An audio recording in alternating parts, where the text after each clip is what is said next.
Hello everyone, welcome back on my channel Nutan online study.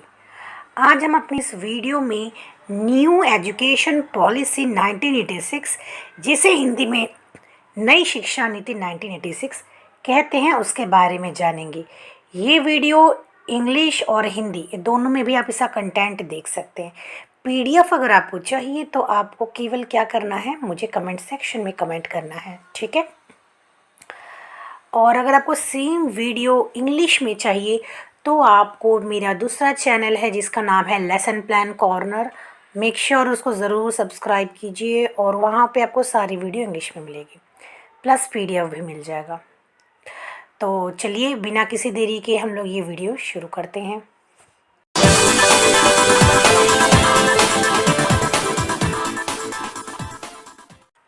Okay, तो आज हम अपनी इस वीडियो में पढ़ रहे हैं 1986 को जो पॉलिसी आई थी, न्यू एजुकेशन पॉलिसी, उसके बारे में, ठीक है।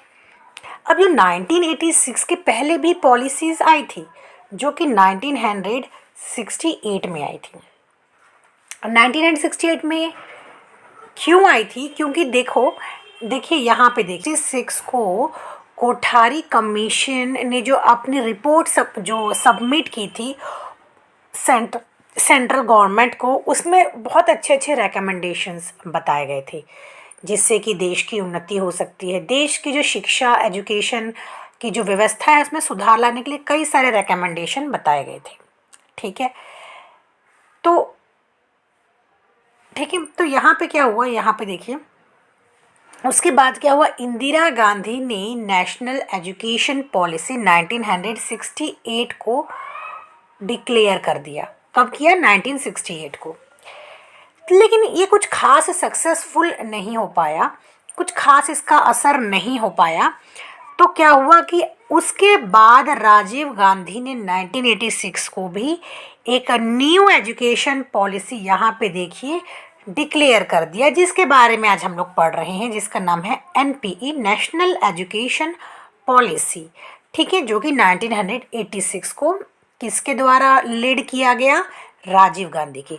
यानी राजीव गांधी से पहले इंदिरा गांधी ने 1968 को भी न्यू एजुकेशन पॉलिसी डिक्लेयर किया था, बट वो कुछ कारणवश वो सफल नहीं हो पाया, फेल हो गया। 1986 को जो उनके जो बेटे थे राजीव गांधी, उन्होंने भी एक न्यू एजुकेशन पॉलिसी डिक्लेयर किया। यहाँ पे देखिए, it was one of the milestone of history of Indian education. तो ये एक बहुत अच्छा कदम था हमारे देश की उन्नति के लिए। In 1986, the government led by Rajiv Gandhi introduced a new education policy on education. The new policy called for special emphasis. अब ये जो पॉलिसी थी यहाँ पे विदाउट डिस्क्रिमिनेशन, बिना किसी भेदभाव के सभी को इक्वल अपॉर्चुनिटी फॉर एजुकेशन देने की बात की गई, चाहे वो किसी भी कास्ट का, किसी भी, जैसे यहाँ पे अगर वो स्केड्यूल्ड ट्राइब्स भी हो, इंडियन वुमेन्स हो, स्केड्यूल्ड कास्ट हो, यानी सभी को बराबर शिक्षा मिलने का अधिकार दिया गया, ठीक है। यहाँ पे देखिए एडल्ट एजुकेशन भी देने की बातें की गई और जो पुअर फैमिलीज़ थे उनके बच्चों को स्कूल में रेगुलर भेजने के लिए फैसिलिटीज़ भी दी गई, और साथ ही नया हाउस और प्रोवाइडिंग हाउसिंग एंड सर्विसेज, अलग अलग सर्विसेज प्रोवाइड करने की बात की गई। और दूसरी बात कि ये जो एजुकेशन पॉलिसी थी ये चाइल्ड सेंटर्ड थी, जिसको बच्चे के इंटरेस्ट को ध्यान में रखकर बनाया गया था। साथ ही यहाँ पे ब्लैक बोर्ड ऑपरेशन भी चलाया गया। प्राइमरी स्कूल्स को इम्प्रूवमेंट, प्राइमरी स्कूल में इम्प्रूवमेंट लाने के लिए blackboard operation blackboard भी चलाया गया, ठीक है।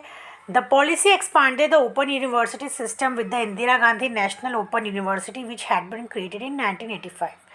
The policy also called for the creation of rural university model based on the philosophy of Mahatma Gandhi, ठीक है। तो यहाँ पे देख लीजिए आप लोग क्या क्या इस जो है पॉलिसी में कौन कौन सी बातें यहाँ पे प्रमुख थी। आगे यहाँ पे हिंदी में भी आप लोग देख सकते हैं।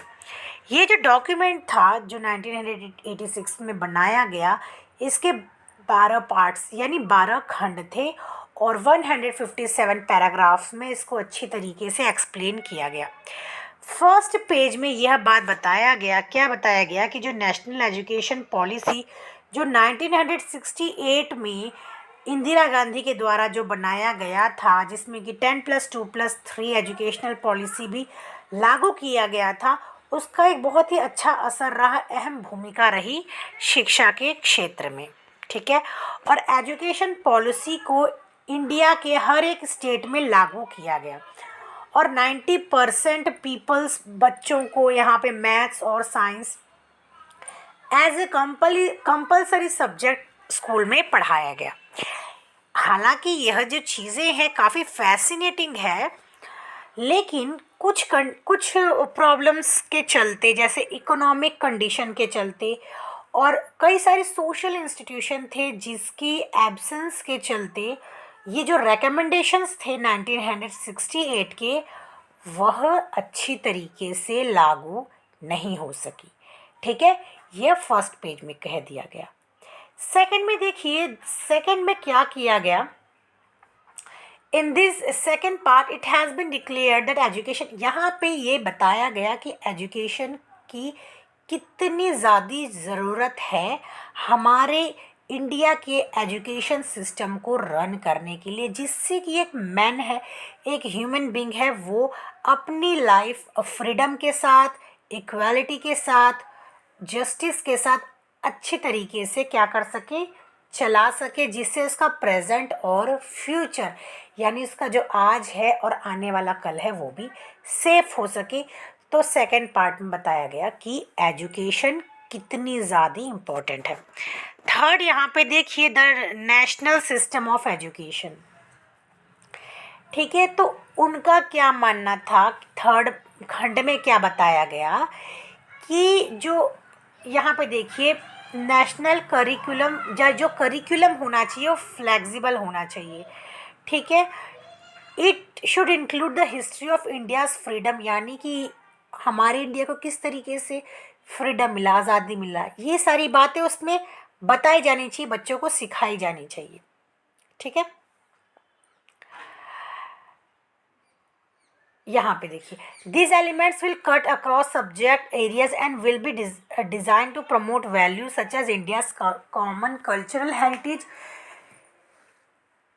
democracy and secularism, equality, protection of the environment, removal of social barriers, observation of small family norm and inculcation of scientific temper।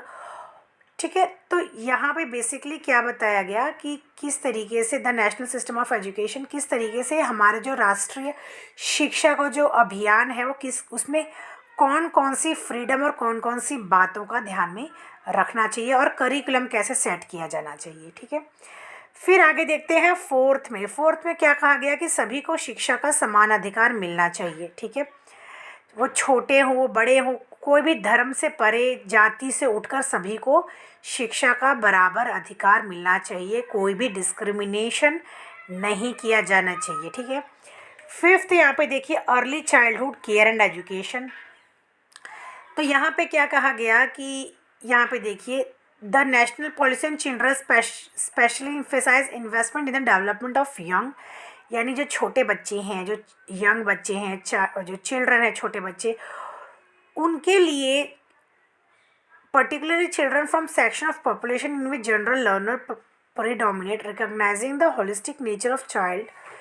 यहाँ पे बच्चों के न्यूट्रिशन, उनके health, social, mental, physical health, moral और इमोशनल डेवलपमेंट के लिए school में अच्छी फैसिलिटी प्रोवाइड करनी चाहिए। डे केयर सेंटर भी बच्चों, जो बच्चे के जो डे केयर सेंटर है बच्चों के लिए, वो भी ओपन करना चाहिए। ठीक है, जिससे कि अगर उनके कोई यहाँ पे सिबलिंग्स हो, वो क्लास में उनके साथ अटेंड कर सके और क्या कर सके, अच्छे से मतलब उनकी केयरिंग कर सके। And as a support service for working women belonging to poor section. Sixth है यहाँ पे टेक्निकल एंड मैनेजमेंट एजुकेशन। तो यहाँ पे जो बताया गया कि जो टेक्निकल मैनेजमेंट है और टेक्निकल है और मैनेजमेंट है, वैसे तो ये दोनों अलग है, बट इसको एक तरीके से जो है एक साथ देखा जाना चाहिए। In a view of the close relationship and complementary concern the reorganisation of technical and management education should take into account. यानी जो तकनीकी है और प्रबंध शिक्षा है, इसको फिर से इसमें कुछ रीऑर्गेनाइज करना चाहिए। कुछ इसमें अगर कुछ खामियां हैं तो फिर से उसको दुरुस्त करने की कोशिश किया जाना चाहिए, जिससे कि प्रोडक्शन और मैनेजमेंट में क्या हो सके, कोई सुधार आ सके। ठीक है। सेवेंथ है मेकिंग द सिस्टम वर्क। इस खंड में शिक्षा के ढांचे को मजबूत करने का पक्ष दिया गया और शिक्षकों के लिए जैसे फिक्सेशन ऑफ टीचर्स और बच्चों में अवेयर, उनकी बच्चों की जो अपने खुद के प्रति जो ड्यूटीज़ है, जिम्मेदारी है, उसके प्रति बच्चों को जागृत करने की बात की गई। एट्थ है reorienting the content and process of education. इस खंड में सांस्कृतिक मूल्य और वैज्ञानिक सोच के बीच तालमेल तथा देश के विभिन्न भाषाओं और शिक्षा के मूल्यों पर ज़्यादा विचार किया गया। साथ ही विज्ञान, गणित, खेल पर भी विचार किया गया और परीक्षण और मूल्यांकन संबंधी विचारों पर भी विमर्श करने के लिए बात की गई। नाइन्थ देखिए टीचर।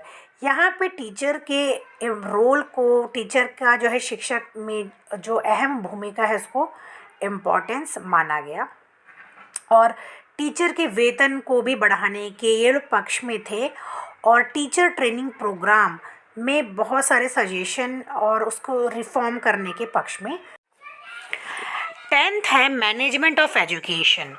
शिक्षा बहुत ही अनिवार्य है, इसीलिए देश के इनकम का 6% शिक्षा पर खर्च किया जाना चाहिए, ये बात कही गई।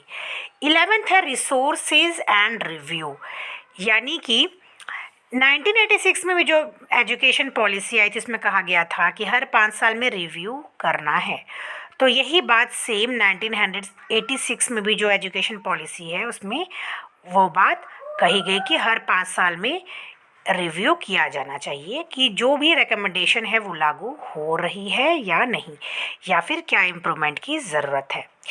12th है द फ्यूचर।